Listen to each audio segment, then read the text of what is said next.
Good morning, people. Welcome to United View. Welcome to the morning view. Happy Monday morning. Let us know where you're watching from. Smash a like on the video. Subscribe to the channel if you are new. Huge week ahead, man. There's no time to be messing about. This is going to be a tough week for Man United. And we're going to get into that. We're going to talk about the huge week ahead, fitness updates from Erik ten Hag, obviously the Champions League return, and everything else in between. It was interesting, actually, yesterday, because the back end of sort of yesterday's show, really good full view. If you haven't seen it, make sure you guys go check it out. A lot of stuff was said, some really good opinions in that. We were getting some stuff with Erik ten Hag sort of talking about some injuries and the week ahead and what it looks like. So that was kind of good to see and good to hear, because we need players back. But some of them not quite back when we want, but we'll get into that. We've got New Zealand in the house. Big up Matt. Avi, big up, says morning, UV fam. Owen, are you scared? Says Matt. They're still asking about that spider. I don't know if you've ever found it. Well, you did. No, we found the No, spider in the end. We found the did. spider in the end. Did, I mean, just in general. I mean, where I am, it's raining a lot this morning. Getting to that time of the year. Getting to that time of the year where the spiders come inside and got to deal with it. Can't be like Flex and be afraid of everything else that moves that isn't a human. Yeah, true. But I have actually been doing all right. I've been getting some recently. Flex is a massive scaredy cat when it comes to anything bugs, anything insects, everything. He's terrible. But I'll get mice. Get some. Mice, you don't like That's mice? That's ridiculous. Yeah, but I've not had to come across them in the flesh personally, so that helps. But yeah, if I did, it wouldn't go well. Morning, everyone, says Witterbird. Inside, says Lil Yo-Yo. Big up all the mods coming through this morning, actually. Big up Joe Blackman. Joshua's watching from Brisbane in Australia. Big up to you. And Witterbird has said to Joe Blackman, how was your interview? So obviously all of our mods are quite close in the community. So if you have had an interview there, Joe Blackman, good luck. Hope it went fine. Brandon's watching from South Africa as well. Morning UV family from Trinidad, says Ricardo Griffin. Let's get into it, Owen. It's a huge week ahead. I'll start off by saying, and I know this is less of a Flex judge prediction. This is more just because we have to talk about the week ahead. Have you got anything positive for us this morning, Flex? It's 9:04. It's 9:04. People, getting to sort of, we're heading into autumn now. Days are getting darker. You know what I mean? It's tough. Have you got anything good and positive to give before? Look, I can feel you leading into something negative. So are we starting off for the first half of the week or the second half of the week? Which one? Do I have something positive for the first half, or do I have something positive? What do you mean? What? Well, that would imply that the first half isn't positive. The first half's not positive. I'm going to say what I think is going to happen. Go on. So, but the reason I'm saying it is because it's important for context of what will happen, so that we can prep together as a team, as a community, as a fan base, so that we don't act surprised and we don't all go ape crap, when it happens. So here's my thing. So we were talking just before we went live, and we're saying, look, the 3 games that we've lost, right? We've lost against 3 of the, the teams that you can lose against. I know, like the Tottenham thing, said we should be beating them there. They've never beat us at that stadium. But first game under Ange, he's doing his thing. It happened. Arsenal, it was close, but we never win at the Emirates. And Brighton, let's face it, I know they made those 6 changes, which is embarrassing. Their squad cost, 17 million, all these things. But as we know, like what they've done to Arsenal, like what they've done to other big 6 teams. I think they've won it's 8 or 9, I saw, out of 16 or 17 games against the top 6, which is really good. They can beat you, especially if you try and change up your formation. So what I'm saying is, the 3 games we've lost are you can lose them. And the 2 games we've won, we scraped by. But we did win. Barely won. Barely won, right? Barely won. So against Bayern Munich, we're going to lose, okay? we're gonna take licks. Absolute, you're saying. Absolute 100% we're going to lose. I can't see how we don't. Not even a draw. Could get a draw. But I'm just being honest. I with how we're at now, it will take a massive response. Shall I put a poll in the chat? Yeah. Yeah, because I want to. I don't listen. I don't want to say this, and I get onto people saying, "How do you think we're going to win?" We're fans. I get it. We're supposed to always believe. You know what I mean? So I hope there's a shock. It'll be a shock to me anyway. It might not be a shock to you lot, but I really hope we can at least not lose. But if we do lose, which is very possible, yeah, in any way, shape, or form, whether it's an embarrassing loss or a close loss, could lose like how we lost against Arsenal. But I think we lose. Yeah, we can't. It's Bayern away. Like us away from home doesn't really go, especially against the good teams. But when it starts from Burnley, right, there can't be any excuses. There can't. On that run there, what me and Owen were talking about, there cannot be any exclusive. When you're going into Burnley away, which I'm not saying is a gimme, but Man United must win that game. Yeah. When you're going into Palace twice at home, they have to be wins. When you go into Galatasaray at home, you have to win. Brentford at home. This little run here, there can't be any excuses. There can't.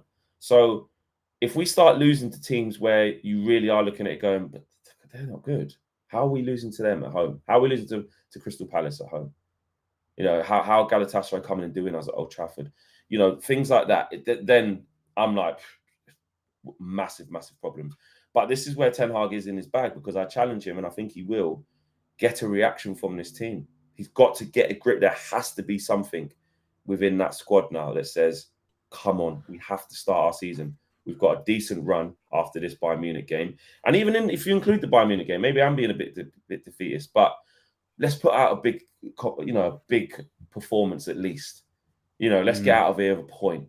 You know, a point would be a brilliant result, you know? Yeah, So, you look forward to, say, the press conference on Friday. You know, like sometimes we've got a pretty good track record at predicting what the press conferences are going to be like, or what's going to be asked, or what's the feeling going to be going into it. And you do you can see where it's going this week, can't you? Of like Friday, that's going to be a big press conference, you know, considering the outcome of maybe the Bayern Munich game and then a game against Burnley. And you do sort of look forward, like I said last night on the Full View, to sort of the next sort of 5 or 6 weeks for Eric Ten Hag. And I don't think it's over dramatic to say the next 5 or 6 weeks really will, I think, determine Man United's season, to be honest with you. Because as you mentioned, the Bayern one, I mean, it is weird that there's almost an element that's you're a little bit more confident playing Bayern Munich away from home than we were playing Brighton at home at the weekend. And I don't know if that's just because of how good football Brighton play. They've got this kind of thing, Brighton, now, whereby a big team at home can't play on like the counter-attack against them because they're playing at home against Brighton. So they have to attack them. And then Brighton just rip them apart, a bit like Arsenal did or whatever. We've seen basically the way to beat Brighton at this point is either be Man City, that you're just better than them, or be West Ham, where you go, like, we'll literally park the bus and we'll hit you on the counter-attack. That's the way to beat them. And the other clubs, the other big six clubs, they're when they're playing at home against Brighton, they're like, we can't play like West Ham on the counter-attack. We're at home. Yeah, they've got to be on it, which does help. So it helps them. But so the Bayern one, look, we're going to be playing basically on the counter-attack and sort of seeing what happens. They'll give us chances. You never know. I lean towards probably most likely we're going to lose. Maybe we'll get a point. Maybe we'll get a bit fortunate at that, but I'm feeling like most likely we'll lose. As you mentioned, then after that, you then look at that period of 5-6 weeks. That is, for me, season defining. And for Eric Ten Hag, it'll probably say a lot realistically about maybe his future's a bit too much of a stretch, but Burnley away, as you mentioned, Palace at home twice in 2 competitions, Galatasaray at home in the Champions League, Brentford at home, Sheffield United away, Copenhagen at home, and then the end of that month, October, you've got the Manchester Derby at home. And, you know, park the Manchester Derby to one side. But those games, and it's a lot to say, but those games you're looking at them going, you near enough have to win all of them, maybe bar one, that a draw happens or something like that. But like, you got to really start putting points on the board and putting performances and building momentum at that point. Because if we do go into that Manchester Derby at the end of October with, you know, we're undefeated in 2, 4, 6, like 7 games by that point, and 6 of them were wins or 7 of them were wins, something like that. People are like, whoa, okay, it's a completely different outlook and there's momentum. I mentioned it yesterday. I look back to the beginning of last season when we lost against Brighton and then we lost against Brentford and we played Liverpool at Old Trafford, and it was a write-off heading into that game, wasn't it? It was an absolute write-off. We have no chance. Liverpool just coming off nearly doing the quadruple. They're a great team. They hadn't started the season well, but still we got no chance. We won that game. We were like, that was an amazing performance. And then we built momentum doing that. You feel like that's what we need at this point. We need that big performance. We need that momentum. But on the flip side of things, and you can't ignore this either, if in that 5-6 weeks, there's even, like 2 defeats or something like that, there will be massive, massive, massive questions asked of Ten Hag. There's already massive questions asked of the players. And obviously, you do look above and just go like, oh, are we doing this again? Are we on the same cycle of, a good manager comes in, mismanagement, bullshit club politics, the sale, all this kind of stuff, grinds people down again and weeds good managers out, makes it impossible for them to succeed. We're doing that again. So my hope is that maybe something, can happen this week against Bayern Munich, but particularly that Saturday game, that has to be like, it has to almost be like the season starts there. You know what I mean? It really, really does. And like I said, here's hoping that maybe against Bayern, something can happen. And I do think do you know what? I'll give you a prediction, Fleck. Go on. We will score on Wednesday. Okay. We'll score on Wednesday. Okay. We'll score, right? Yeah. I need more than that. Well, we'll score because they'll give us chances. Right. That's what I'm willing to commit to. Will we give them chances? Will they score? Yes. I'm like one of those people. You know what I'm like, Flex? Talk about sitting on the fence. What? Do you know what I'm like? I'm like a spirit medium. Yeah. When they go, I'm getting through someone. I'm getting through. Now, I'm not going to tell you their name. I'm not going to tell you who I'm getting through because that would be easy. Instead, what I'm going to do, I'm going to tell you maybe what they did and what they look like. I'm getting a name. I'm getting someone through. I'm getting an elderly gentleman through. Can you tell us his name? No, he had brown eyes. That's the best you're going to offer us, that we're going to score a goal.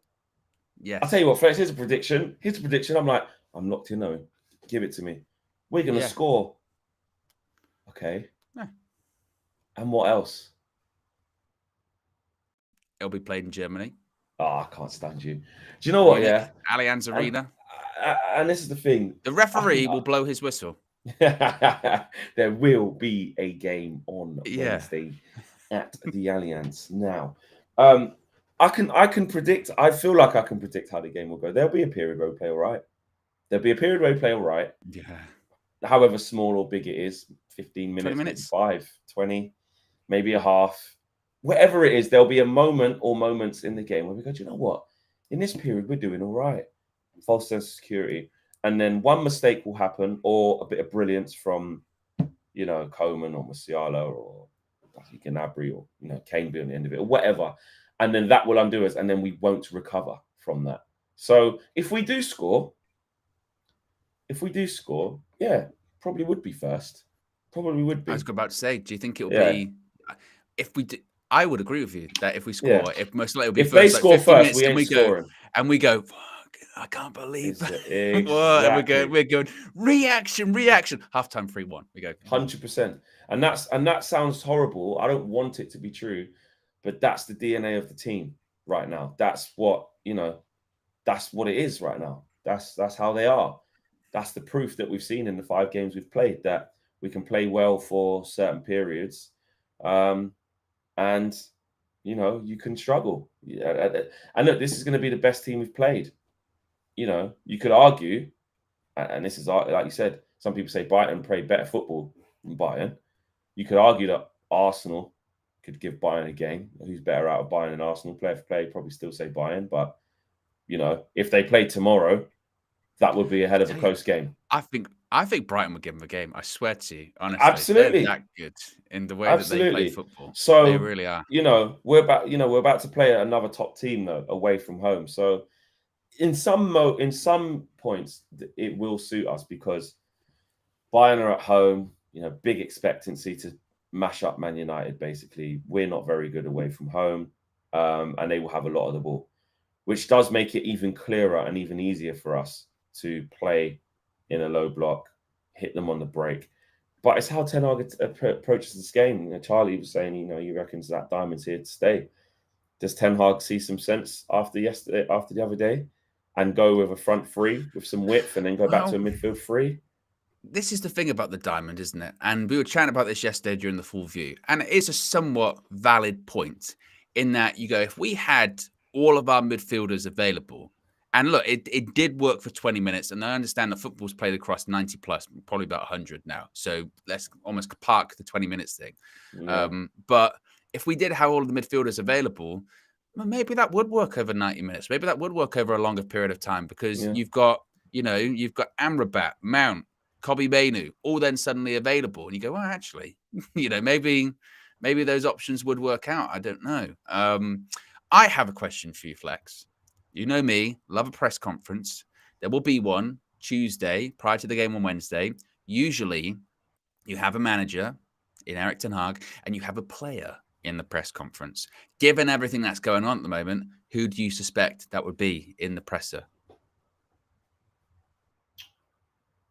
No sure, there's no Varane. Got to be Bruno, isn't it? Rashy. You'd have to be. Yeah, I'd probably say Bruno. They will need some positivity going into that game and a good talker, someone who can handle. Well, who do you think it would be, and who would you like it to be? Let us know in the chat as well.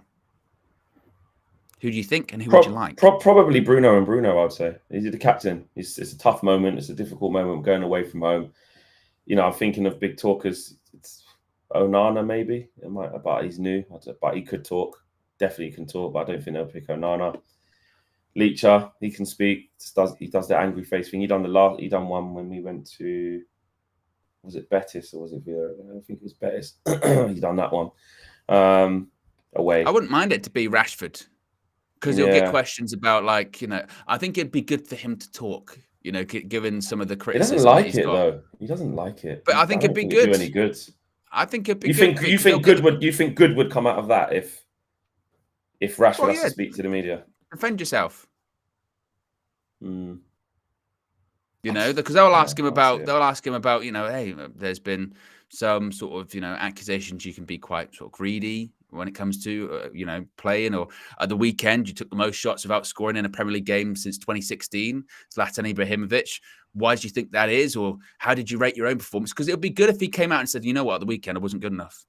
Yeah. And after the game, I did have a bit of reflection, and I was really frustrated with myself because I felt like I probably should have found the striking partner a couple of times. I found him a couple of times, and from it we had a disallowed goal, and it was a missed opportunity. But I know that I need to do that more, because I think some of the frustration is with watching Rashford is, given that he's been like that for quite a while in terms of almost the selfishness or the poor decision making. It would be good to have at least an acknowledgement from him that he's aware of it, because sometimes as a fan, you're going, does he even know? Does he even care? Well, what we'll do then, I'll tell you what, that is a really good point. What we'll do is, obviously, we'll be in the presser. You might get a question, you might not. If we do, I think that's a good one for, if it is Rashi, or even if he's not there, it's a good one for Ten Hag / Rashi / both, if they're actually there. Innit? How about that? Are you guys up for that in the community? Owen's brought up a good point. We want to make this as interactive as possible. We are a fan channel. We try to represent the fans where we can, especially in pressers. Would that be a good question to pose to Ten Hag? Has he been frustrated at some of the decisions made, considering the type of striker we've now got in Højlund? What changes does he want to see to Marcus's game? Marcus, what changes do you want to, or do you think you need to make to accommodate for a striker like Højlund, who we've been missing for quite a while, that type? Yeah. Do we want to see that? Yeah. Obviously, it was a great season for him individually last season with the goals that he scored. But is there now this season more of an emphasis on, we still want the goals, but we're going to need you to start getting some more assists as well? Should we start counting goals and assists when it comes to really good point? If somebody else doesn't ask it first, because obviously I think someone might, but let's go with that. And also, I think what could be a good situation is maybe ask about Casemiro as well. If someone asks that, then second question could be, some people have been talking about Cas has been slow to start, or he's been isolated. How do you see it? Has there been a decline Well, I'll in tell his you how I performance see within it. a summer, or is the team not quite, set up right to get the Because best out of him? he was asked that what game And was he it? took him off early. It might have been after the Spurs game, maybe. He was asked about it, and because the question was he's not fully fit, and he sort of pushed right back. He's not fit. I can tell you, he's absolutely he's one of the fittest in the Premier League. We've got the stats to prove it and all that kind of stuff. So he definitely say that. I mean, no doubt he's not going to go. Yeah, he's a blob. He's not running around and all this kind of stuff. It might be interesting, certainly, to have those questions about Amrabat. Is he playing alongside him, or is he a like for like? I know he's already said that. He was saying he plays as a wing back or a full back and stuff like that. But it's going to be really interesting to see what happens with Casemiro this season, isn't it? With knowing that there is a player that could take his spot. Like last season, it was like, no one's really taking his spot. Yeah, you bring on Fred or McTominay. It's not the same. But knowing that there's a player there that's like, hey, if you're not putting in performances, let alone, fitness be damned. If you're just not putting in performances, there is a player there that could come in and take your spot. Now, whether or not Erik ten Hag would actually,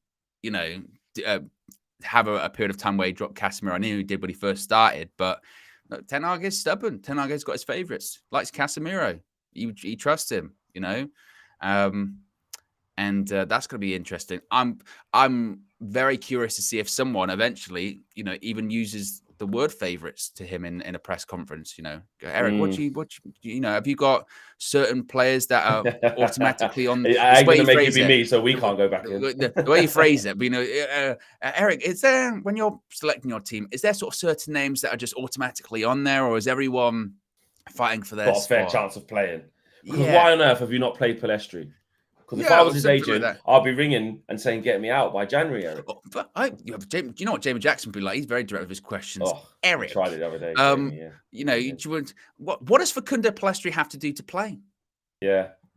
But as a fan point of view, we can ask that and say, what more does Facundo have to do to get some game time? Is it a training thing? Is it that he's not quite ready yet? Potentially, he should have maybe gone on loan, considering the injuries and the situation we've had to right wing. He's probably been fast tracked. Is that fair to say? You know what I mean? Or literally, or just like why was the game against Brighton not the right time to start Facundo Pellistri, given the current circumstances where two wingers are away from the club? Because that's the real question. But what he will do is, why was Saturday not the right time? On training, with a new system, with two strikers up front. About Facundo. Imagine he went. He was not training very well. Oh no, he wouldn't say that. No. He wouldn't say that. He's definitely. He won't train him very well. You go, oh no.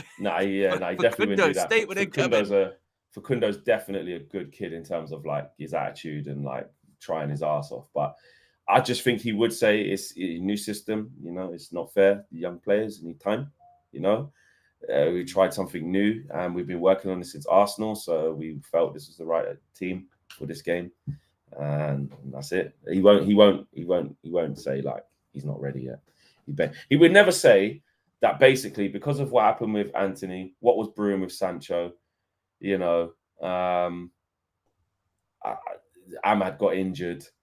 Basically, we realized quite quickly that we just couldn't even afford to let him go. Like, forget what the plan is for him to play. Just as a body, we couldn't, because that's the truth, really. If we're being honest, Ahmad got rinsed, so he couldn't even go on loan to bloody somewhere in the Prem where he was going to go, or maybe back to Sunderland. Anthony, started the season, but there was something bubbling. I think that's clear. Sancho, and like you said, I know he was in the first 3 matchday squads, but there's been something. And the way that we started the season, it was just like going up to the 1st of September. It was like probably not best to let this guy go. So do you think it's a case of like we're keeping Facundo because we're No going to go with this intention to diamond. We're going to go with this diamond thing, but if it doesn't work out, we might need to go back to kind of this, like, Yeah, because I do think. I mean, let's talk about that quickly about this diamond situation. Let's get to super chats first before we move on. Sanjit says, "I like Onana, but has anyone noticed? We keep going back to him, and he stands on the ball for a while. He does very slow. Not just his fault, as no movement ahead of him. He does do that a lot. Puts his foot on it, takes his time. I think that's a clear tactic from Ten Hag to maybe entice the opposition out of their position to be able to make a pass so that we go, instead of just passing it to somebody who's marked. You know, and he's always done that, to be honest. You look at that Champions League final, he did that. And look, Inter moved the ball around quite quickly in that Champions League final, but he puts his foot on it because I think he's looking at, I can go short, but if there's an opportunity for me to go long to a wide player that's in space, or dink it over the top to a midfielder that's in space, or pass literally between two players, that's what I'm going to do. Yeah, and sometimes that can just take a bit of time to see that pass, and he because can do also it. and he can do it. And when you again, it's hard in the stadium because, you know, I get it. We're emotive. Like, we're not really thinking tactics at the time. We're thinking we're 1-0 down. Get it forward quick. Come on. You know, in the stands, it's less analytical in the stands, isn't it? Because it's emotional. You're in the moment, and you're feeling the emotions and the impact of being 1-0 down or 1-0 up, or it's 0-0. You're trying to get a goal, and everyone's just like, hurry up, kick it. Oh, come on, do this, do that. Even when Martial's come on, run there. Against Brighton, you can't do that. I'm not saying Martial was amazing, by the way, when he came on. I'm just saying there still has to be a way of, you have to keep calm and play the way the manager wants you to. You know what I mean? Yeah, it was something that the Sheffield United manager brought up this weekend, and it was a really good point, actually. He was saying, because they keep got booked for time wasting, and he might have been time wasting, but his point was that we set up to play a certain way out from the back, and then Tottenham in the game adjust to that. So once they adjust to that, we've got to adjust. And he's saying sometimes that can take like 5 seconds of going, okay, who's meant to go there? Who's meant to go there? And they got booked for time wasting. And he's sort of saying sometimes actually it's just going to take a little bit of time for us to adjust, you know. Exactly. And where does that leeway come from the referees? Quite interesting. Well, and it's non-existent at the moment because they're just going straight to the yellow cards. KKM says, is the latest member of United View Members Club. Big up to you. Nice to see you. Welcome to the family. WJ Barrett, always here, always supporting, says we will win on Wednesday. I'll be back Thursday. If you, bro, I hope so. I mean, Thursday morning we'll be traveling back, so Owen will be on the show, probably a Match Day Reloaded. But Match Day Reloaded, yeah. Yeah. Please do WJ Barrett, and I want, if that's the truth, I want WJ Barrett front center of that show. Yes, me too. Not front center, but yeah, you get what I mean. Victor says Ten Hag saying we were unlucky and it was fine margins. My man must have missed 60 minutes of that game. It was a complete schooling. He's starting to make deluded comments like Ollie, #worrying times. Can we have a talk quickly?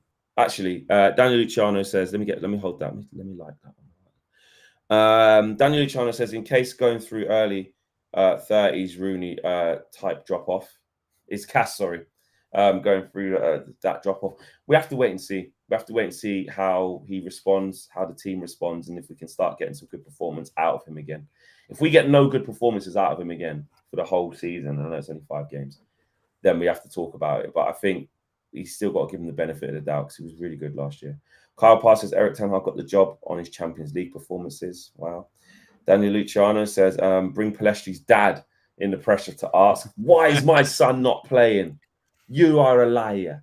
Lil Yo-Yo says, prefer Diamond Dallas Page diamond cutter to the diamond we played. Yeah. I was saying that to Josh. And you, Owen, on the phone. I was like, DDP, man, diamond cutter. Yeah. Buddy Randy Orton, disgrace cheat.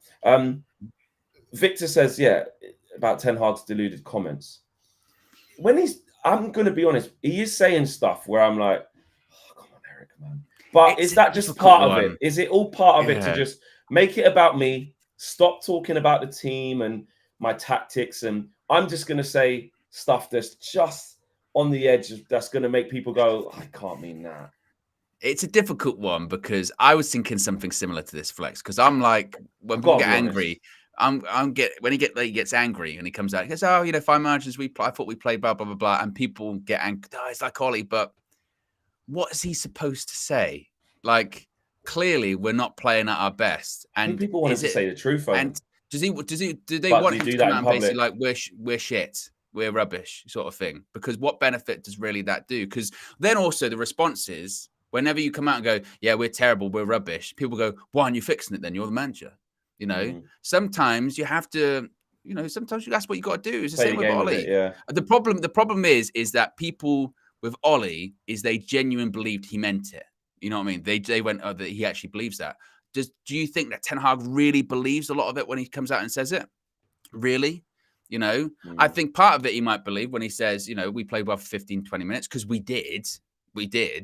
But part of it, we've seen what this guy's like when it comes to standards and stuff like that. He's not going into the dressing room after the game being like, yeah, it's great, don't worry about it, we'll get there in the end. No, it's not. But I sometimes when I do see those things, I get it because I'm frustrated too. And the last thing you want to hear when you come out of a game and lost 3-1 and you have been outplayed in the second half is, oh, he played all right, because everyone goes, oh, shut up, man, shut up. And I get it. But then sometimes you go, well, what do you want him to say? Do you want him just to come out and say that we were tactically outplayed, we were rubbish, and all that kind of stuff? I think it's a balance. It depends what you want in your manager. I'm going to be 100% honest with you lot. No fence sitting. I would prefer the sterner line. I would prefer the truth. And to me, players, I don't dig us out in public, and I don't care about that. Like, react, respond. I want the manager to be honest. At times where he has said things where he's honest, we literally lap it up. Like, as Lee Judges says, when he does something, we want to wipe his ass, Yeah. And it's true. When he come out in the Sancho presser and said, listen, this club brought me here for standards because there were none there before, so I want to do this. We were like, yeah, good. Other times where he said things that have been true or, quite stern, we're like, yes, that's what we want. That's what we need. And I'm not going to lie, when I see Klopp and sometimes obviously Pep can play the game. Sometimes Klopp plays the game as well. Oh my God, Klopp plays the game. Of course, but sometimes too long. Like when he says, yeah, of course, they play the game. But when he said, like yesterday when he said, he's like, first half, WTF, mate. What on earth were we playing at?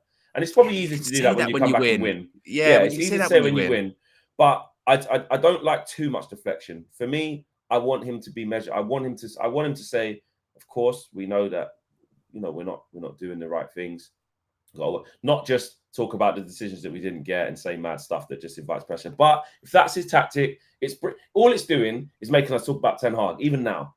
I just think managers put the blame on me. Look at them all. Managers come out and they lie in press conference. When they lose, they spin it and say that they've played well because they realize that, again, if you say you're rubbish, then the media will just spin you and slam you for a week that you're rubbish. At United, they're going to do that anyway, so you don't want to double down. You have to make an us against the world mentality. And by the way, when Ten Hag does come out and tell the truth, like Sancho, everyone loses their mind. How dare he? I mean, even you were saying you should have lied that first time, right? So, for me, I don't think it's even that much of a big deal that when you lose, manager comes out and goes, oh, I thought we did okay, because that's what they do. That's just what they, like I said, Klopp comes out and starts saying, oh, the wind.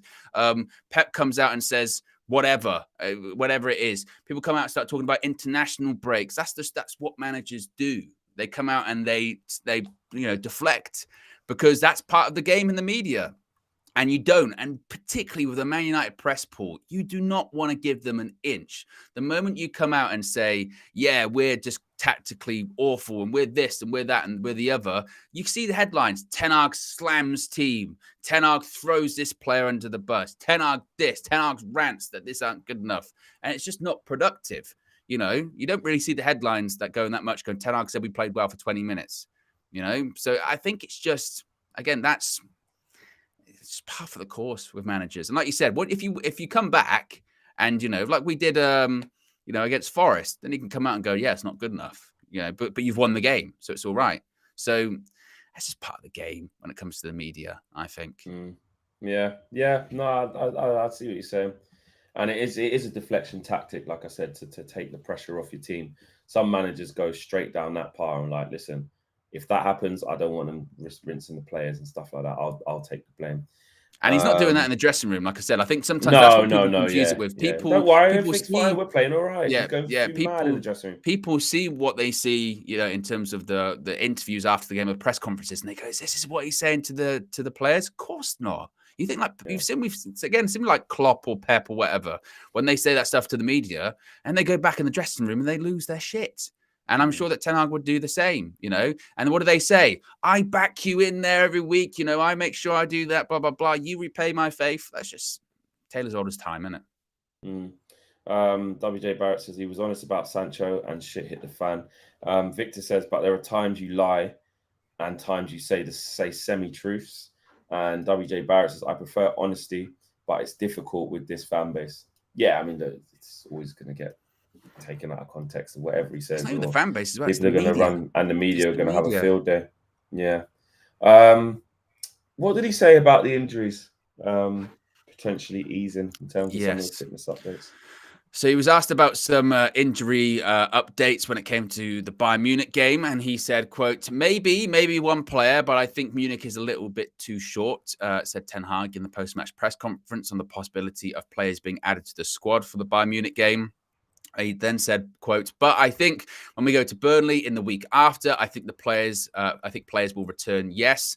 He was also asked about the likes of if Bayern Munich are the favourites and all that kind of stuff. He was asked about Mason Mount and Raphael Varane's fitness, and he said, quote, both are in a good place. They are shortly coming towards a return. So he's sort of saying that, maybe we might have one player back, something like that. But he didn't say who that player would be. Did said that Varane and Mount are close to return, so possibly they might be back for Burnley. But we maybe have one player for Bayern Munich. I don't know who that would be. He didn't, again, curiously, didn't really get asked about Amrabat, so we don't really know if he'll be available for Bayern. I would probably lean into thinking, like we said earlier on, maybe, that sort of the season really starts against Burnley. Maybe it's like, Mount's back for Burnley, Varane's back for Burnley, Amrabat's debuts against Burnley or something like that, right? Maybe that's what they're going towards. Yeah. We need him back. If we need him back, like I said many times, I don't think Martinez looks the best if Varane's not there. Got to get him back. And that's not just blaming it on Lindelof. That's just an observation that I see. And obviously, look, Varane's our best defender. And if you're looking at Mason Mount, I know you can say, mate, for the game and a half that he played, we were rubbish. Why did we buy him? What's the point? What's he going to fix? But the plan is the plan. We have to wait. You have to at least let him get fit and let's get a big sample size to see what the plan was going to be. Because we only really saw it work for, again, 30 minutes, 20, 30 minutes at Spurs, where actually I thought Mason Mount played quite well.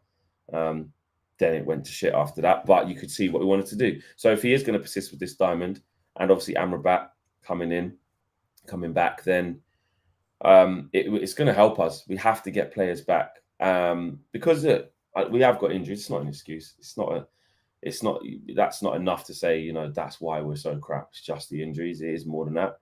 But if he has, bought quite a few players and he wanted to kick this team on, and Højlund hasn't been available until now and still has to come off early to get back to fitness. Mount's not available. So we can't truly say, Erik Ten Hag, you have failed in this little thing where you brought these players in, because we don't know yet. We have to give them a season. If anything, not even just a run of games. We have to give them a whole season and see, and get to the end of the season and analyze what Mason Mount did versus what he didn't do, why it didn't work. And yeah, some people have made their minds up already and say, I'm telling you now, that will not work. We should have got Maddison. We should have got someone else, different type of profile. We just should not be buying Mount for £55 million plus add-ons. We should never have done that. And maybe you might get proved right. But I think whilst there's been a game and a half and then he's been injured, we can't, we can't judge it, and we have to wait for players to get back, and we need these players to get back. So yeah, it is good to know that we're going into Burnley. We've got a couple back, but again, it's not going to help us against Bayern. So as Owen said, they're not going to be back yet. And what we have is what we have. And I do think Ten Hag will set up the same. I think he'll set up with the two strikers again. What team do you think he picks? I think he picks. Does he have the balls to go same starting 11? I mean, I don't think he should. I think that's silly. But because if you think about it, if Lamptey and Veltman do that to you, yeah, what's bloody Alphonso Davies and who's the right back? Pavard gone. Who plays instead of him? No. Well, this is what's interesting, isn't it? Because this is what's interesting because obviously there have been these the Wan-Bissaka rumours overnight, which as of right now, again, have still yet to be substantiated. I mean, people are really running with them. Oh, yes, Conrad Lemaire. Oh, yeah. People are running with it as fact. And look, it might be. Maybe today we get an announcement. Wan-Bissaka's out for 2 months or whatever, but it must be stressed that like it hasn't come from anywhere, like a big journalist or anything like that at the moment. It might be true. It might not be. It would certainly have come out of nowhere, considering that, he left Old Trafford fine. He was on the bench because he was ill, not because he had an injury or anything like that. Is that what Ten Hag said after? Yeah, he said he was ill. That's why he was on the bench. Wan-Bissaka? Yeah. Oh, right. I didn't know that. Okay. Yeah, so he was on the bench because he was ill all week. So that was the reason why. So unless his So illness has got worse, he'd have then he been can't play. he got really ill and then he tore his hamstring. That'd be very unfortunate. Yeah, and he did bring him on as well. I don't know It why came he didn't, on. but he It did came bring him on as on. well. Unless like he was ill, he came on, did his hamstring, but then walked away from Old Trafford. I don't know, because usually if a player even like tweaks the hamstring, they're on crutches after the game. You know what I mean? We've seen what it's like. Precaution is super high. So if he's available, then you would hope he'd be playing, wouldn't you? You hope he would be playing on Wednesday. So then that back four maybe would look at like maybe Wan-Bissaka, but then Dalot played well as well. Does Reguilon play again? I'll tell you what, Flex, he might have been our best player on the pitch. He might have been the best player on the pitch for Reguilon. Is it just because he's actually left-footed and like at the moment he's the only actual left back we've got, Just so it's left better for back. balance. Yeah. And he's on Reguilon. forward. Bro, it's honestly this club, man. The way on deadline day or whatever day it was when it was like we're gonna get him, I'm like, what on earth? What on earth? And he wasn't even our Tottenham first backup choice. Wait. No, Cucurella. but I think, like Show says there, Reguilon against Coman, Jesus. But it's like the Spurs fans obviously couldn't wait to get rid of him. He was out of the plans. But also you can't overjudge this because what happens is, well, if you're Reguilon, you're thinking, bloody hell, I'll tell you what, I couldn't get in at Spurs. I nearly went to Man United the first time. I went to Spurs for a few years. It didn't work. Went on loan to Atletico. Didn't work. I'm in a bit of a pickle here. I've got a chance at Man United. I'm going to run my ass off, especially first few. Like in one of the first movements he did, he like went smashing into a tackle, and and all the crowd was up. If you want fans on your side at Old Trafford, first couple minutes of the game, do that. You know what I mean? Then he went past that Anderlinger in the second half, I think, or whatever, and then he was like, "Yeah, come on, it's one game." He's playing off adrenaline right now, and I'm not trying to discredit him. I'm just being honest about why we can't get carried away. It's his first game at Man United at Old Trafford, and he knows if he gets this right and can play his arse off. These players are playing for contracts, playing for their futures. Man United is still one of the biggest clubs in the world. Players want to play there, big contracts. You know what I mean? Massive club. If he gets it right by January, he wants to give Erik ten Hag every reason to go, do you know what? From now to January, he's actually been really good.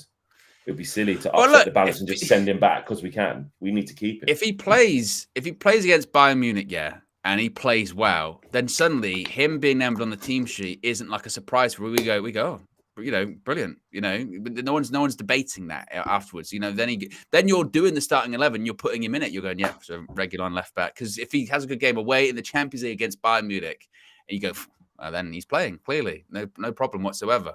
So I think Ten Hag will probably start him. He'll probably think, balance, and again, whatever these rumors are of Wan-Bissaka, we'll see.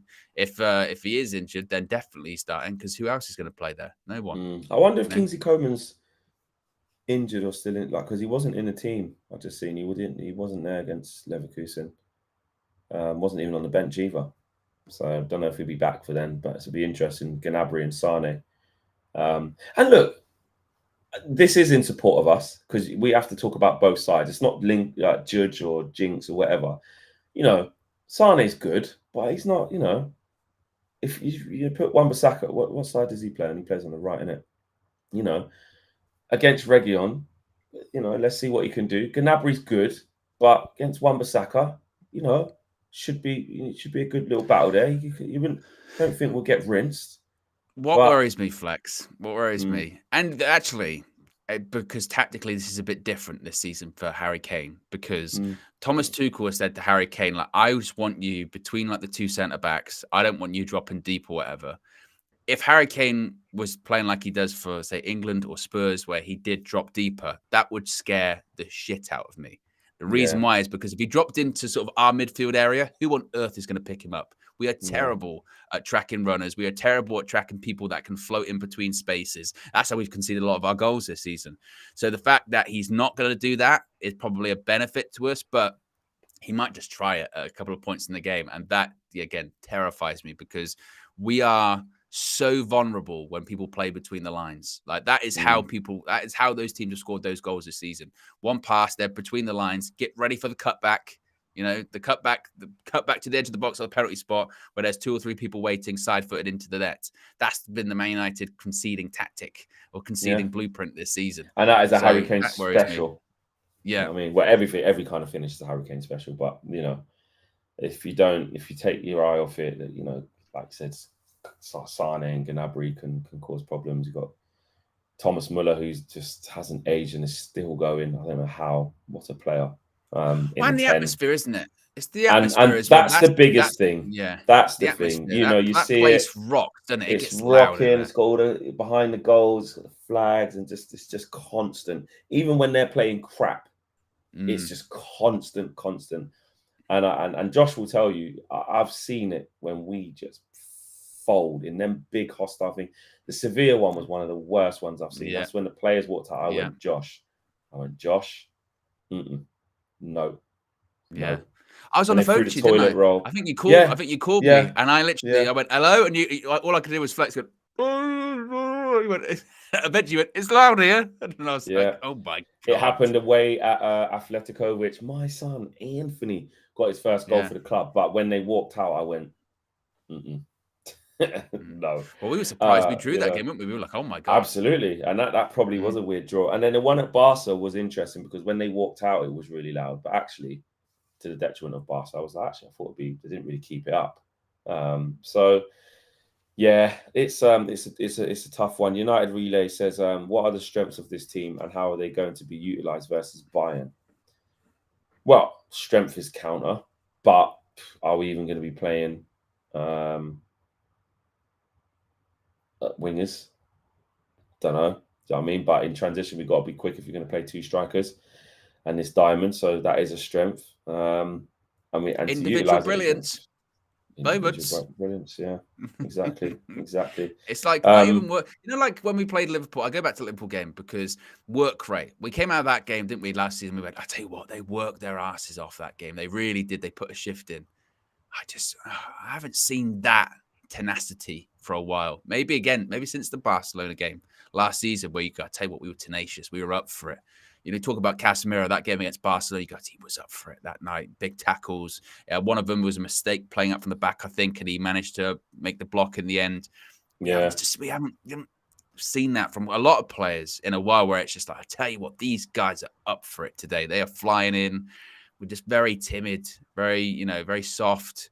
I'm just hoping, and it is just hope. There's no logic behind it. I'm just hoping that somehow that is galvanizing. Yeah. I can't see it, mate. I really can't. Sanjeet says, Ten Hag's Ajax ended Reguilon's career at Madrid. But did he play when they won that game? When they beat them? Reguilon. Yeah, I didn't know. Reguilon. And All Elite says, could we mention Hannibal's goal, please, for him? Yeah, it's a very good goal. Very good goal. I saw some of the discourse about him. They go, I can't believe he celebrated that goal. And I was like, do me a favor. First of all, he hardly did like a knee slide or anything like that. He just sort of went, come on, give it to the crowd a little bit. He's an academy player. He came on, he scored his first ever goal at Old Trafford. Give it to the crowd, I think partially for himself, but also as if to say, like, come on, let's try. Let's do something. Yeah. And then went back to the penalty spot. People going, embarrassing. I say it's so embarrassing, Flex, isn't it? Coming through the academy and scoring your first ever goal at Old Trafford, and it's a good goal. How embarrassing. It's because of the feeling of we got bopped by Brighton, so they didn't care. Much ado about nothing, to be honest. Like you said, the kid's worked hard his whole life to score his first goal. Come at shit time, you know what I mean? Well, someone had to try and score. No goal comes at shit time. You always want to score so you can kickstart a revival. But I think most people knew we probably still wouldn't get back into the game. But after that, I know nothing came from it. But Old Trafford for the 5 minutes after that goal was loud. Yeah. It was maybe we could, because if you get a goal quickly, you never know. So don't blame the kid for scoring his first pro goal for Man United and bloody, first team goal, should I say? Yeah. And having a little bit of celebration, I mean, his emotions got the better of him because, do you know what I mean? But I don't know. You have to. We want to see him just get the ball, casually run back to the centre circle and put it down. That's why the people that are moaning. No, I'm saying the people that are moaning. That's what they want. That's what they want to see. But as you know, if you know about Hannibal, he's a very passionate guy, very emotive guy. Do you know what I mean? So it isn't. It is what it is. Yeah, I just think that was a bit extra. People reacting like that. Zamias says even Arsenal's second keeper is better than Onana. Who is your second keeper? Ramsdale? You saying Ramsdale's better than Onana? Well, I don't know, Flex, because according to Arteta, you know, they're equals. It's just rotation. If he could make substitutes in the game by switching them, he probably would. You know. Yeah. We'll see. We'll see. Says he doesn't want to have regrets like he had before. Now he's got the balls to make the big decisions. He said. We'll see. So interesting. Sanjit says, Flex, just listen to the music they play after the goal. AF goal. What, music Bayern? Bayern. Oh, Bayern. Yeah. And they do that like light show and whatever, and Harry Kane gives it there. Bloody hell. It's gonna be so just, and you know, like he does that. Harry Kane, Harry Kane, Harry Kane, Harry Kane. Because then a lot of people on the continent, they do that, don't they? A lot, where they repeat the goal scorer like 10 times, and it just echoes around the whole thing. And it just, I just know which way it's going to go, man. You would say, wouldn't you? You'd say to the team, you would just say, look, first 5-10 minutes, just try and keep the ball, you know, settle down. Because when I watched that Leverkusen game, and obviously, look, Leverkusen, really, really good team, actually. Xabi Alonso's doing a fantastic job. And I've seen even AGT saying that, actually, you know what, Xabi Alonso might be the one to sort of succeed Klopp in the future. You know, he might be. But they got that stadium quiet. You know, they really did. You know, they quieted down. And the only way to quiet those big stadiums, score goals, play well. You know what I mean? Silence them. That's the only thing. And you can't, and making mistakes too. You know, go back to that Sevilla one last season. What got the crowd up? I mean, it was loud anyway, but then once we started making mistakes, they knew we've won. We've got them. Oh, you know, mate, that's the thing. You make mistakes in them type of environments, you are done. This over, bro. Like that just gave me nightmares. That De Gea passing it to Maguire thing, and then they scored straight away. I just like, and you knew from then that any adversity, that's what I'm saying. If we have to face any adversity during this game, which we will, because they're going to come at us. Sane's going to be bombing. Gnabry's going to be going. So I mean, they play a high line. So our best chance is we have to play counter-attacking football.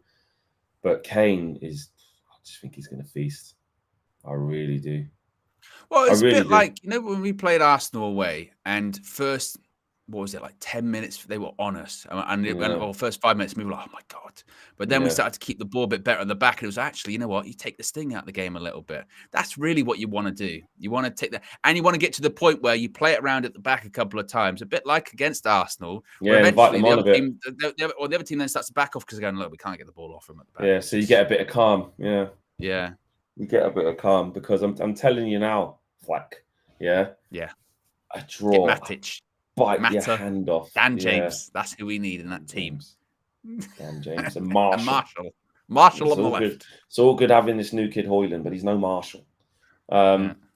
We have to if we get a draw would be a massive result, honestly. It would. And that might sound a bit defeatist. That might sound, Man United don't even want to go and try. Give me a draw now. Because you know what it is? Because I said I'm predicting a loss anyway. Especially if it's a bad loss, the manner of it, like it can't be bad. It can't. We've got to find a way to plug the negativity. And you can lose against Bayern. Anyone can. But if you lost and it was narrow, you know what? They weren't bad. That was a close game. It could have gone either way. If we'd started the season well and we lost away at Bayern, the reaction would be that anyone could lose away at home. Bayern, it's not a big deal, you know. But losing 3 on the bounce, albeit to 3 good teams in Arsenal, Brighton, and Bayern, it still doesn't. It doesn't sit right. If the manner of the defeat against Brighton, where you are, doesn't it? It says where you are, because that's saying like we're not as good as those 3 teams, and we're meant to be. We were meant to be at least getting closer to those teams. Man United at the end of the day. We look further away after last season. You know what I mean? Yeah.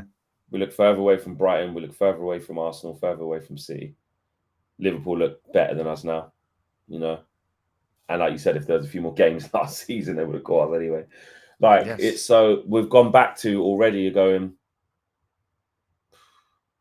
Is there 5 teams better than us already? Really? Probably. I still say, because you know I said a couple. But we haven't seen us in our best form. You know, I said Man United will get top 4, and at the moment it's not looking good. The prediction, but I will say is I think obviously, look, we're not going to win the league. We're not going to finish second. No. Probably not going to get third.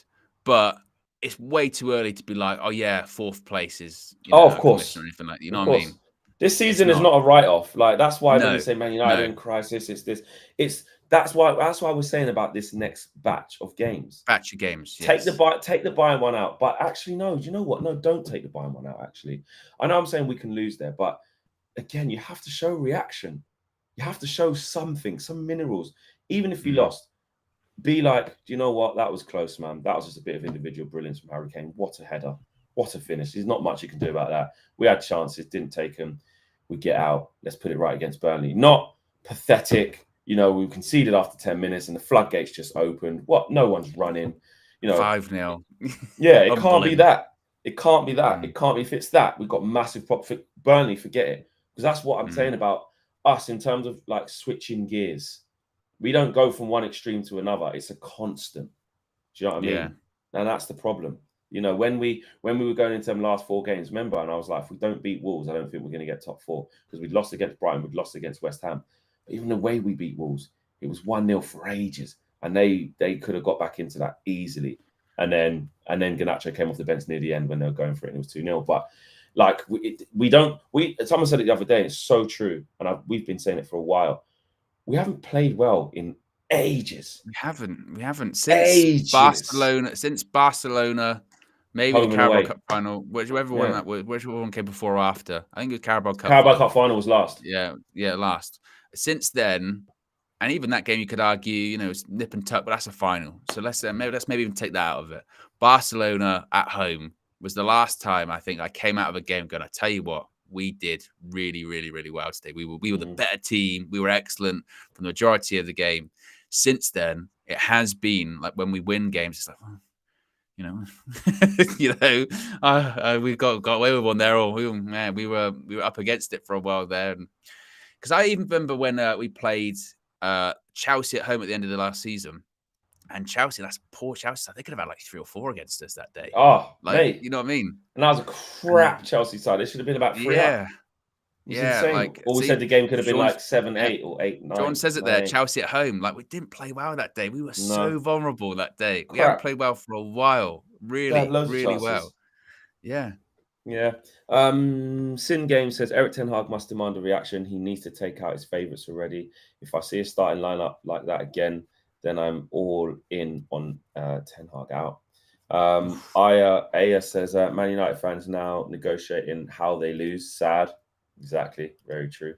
David G says, is Donny van de Beek an outcast from the squad now? That Turkish window's not open anymore, is it? I don't think so. He's been registered for the Premier League squad. Yeah. It's done, isn't it? I just don't know. Just trying to get him through to January. Well, and I look at him and say, there is no way, Donny, you did not get offers, in the last few weeks of that transfer. There's just no way you didn't. So I don't know what his agents and that's doing. It's just... Yeah, exactly. Guys, way off it today in terms of likes. Got to 300. We did have roughly around 1,800 watching a little bit earlier. So we didn't quite get to the 500. Can we get as many likes as we can for some positivity, maybe? Because I know I haven't had much positivity, so sorry. But yes, big week ahead. We'll be going out to Germany tomorrow. Of course, there'll be a presser, probably some training sessions as well. I'm not sure. I'll find out from the club today if they're doing a training session there. If they are, we'll obviously bring it to you. Try and get the Bayern press conference as well. Some questions for Tuchel. Actually, Tuchel's not going to be there. I think his ban carried over from last season when he got in trouble. Is it? Oh. So I don't think Tuchel's actually going to be there. But I don't know if that means he can still do the presser even though he can't play in the game. I don't know. We'll see. So loads of content coming your way. Flex, I tell you what, you get FA. Flex, you're a disgrace. Visualizing and elaborating and negotiating how our team will lose and asking for likes. That sounds very positive. A like for how much of a disgrace I am. Yeah, a like for. I get that sometimes. People come on and I would say in the comments, "You're being so negative today," and I'm trying. You know what I mean? You're trying, but you can't pretend everything's all sunshines and rainbows because it's not. It's not. We've had a worst start season in 34 years. Yeah. FA, look, I apologise if I've brought your morning down. That's a me problem. I am You're a negative disgrace. right now. That's what you are. You're a disgrace. Yeah. So yes, I will be going to Germany, and I need to get out of this. Like, I don't want to go because honestly, I don't. I'm like, I just know what's going to happen. I'm going to be sitting in that stadium. Josh is going to probably be filming me for UV Raw. I'm going to be miserable and angry, but it's football, isn't it? Anything can happen, as they say. Believe. If you're a real fan, you got to believe. be there. Believe. Africa, Oh, Antarctica. yeah. Believe. Guys, take care. We'll see you all again soon. Peace. Believe.